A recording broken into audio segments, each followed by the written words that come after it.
وقتی دبیرکل تازه فدراسیون فوتبال مستقر شد طوری با کیروش برخورد کرد که قید موندن رو بزنه، اما افکار عمومی چنان فشاری آورد که کفاشیان و وزیر ورزش با هم پاپس کشیدن و عنوان شد که کیروش میمونه و نماینده وزیر هم اینطوری قاطع صحبت کرد. همه ما موافق بودیم با ادامه همکاری آقای کیروش و اینکه ایشون همکاریشون رو ادامه بدن. اگر قرار شد ما با ایشون کار بکنیم پس دیگه کسی تخریب نکنه، اگه نمیتونه کسی با این فضا باشه بره. وزیر هم که ته دلش مونده بود توی جمع پیشکسوت‌های فوتبال اینجوری حرف زد: مربیان ما تحقیر میشن، یک بیگانه ای در اینجا میاد، ما کارفرما هستیم و او کارمند ما، کارگر ما شده کارفرما و ما در اختیار او. اما نکته جالب این که بعد از این صحبت‌ها وزیر ورزش اومد گفت که منظورش کیروش نبوده و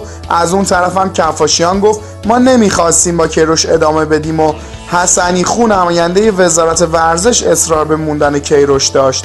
ظاهراً کیروش اونقدر خوب کار کرده که نمیتونن بدون هزینه توی افکار عمومی برش دارن و کامران نجف‌زاده در گفتگو با دادکان صراحتاً این موضوع رو مطرح کرد. این بحث کاملا جدیه. خود آقای وزیر ورزش هم قطعاً با یه بک‌گراند و پیشینه‌ای به این نکته اشاره کرده. اگر واقعاً اینجوریه و شما رضایت ندارید، پس چرا قاطعانه و صریح با مردم صحبت نمی‌کنید بگید آقا این مشکلات هست؟ یا از نظر فنی مثلا یه اشاره‌های امروز داشته آقای وزیر، اگر واقعاً معتقدید چرا نمیایید علنا بگید و ازش دفاع بکنید و باش قرارداد نبندید مثلا. ولی وقتی میبندید دیگه این اخلاقی نیست که مثلا یه اتفاق دیگه، یه حرف دیگه بیاد بیرون. قبول دارید این نکته رو؟ بله کاملا من قبول دارم. این بحث اخلاقیه و این فرمایش جناب آقای دادکان که اخلاق اصله، برای ما هم این مطلب اصله و باید رعایت بشه.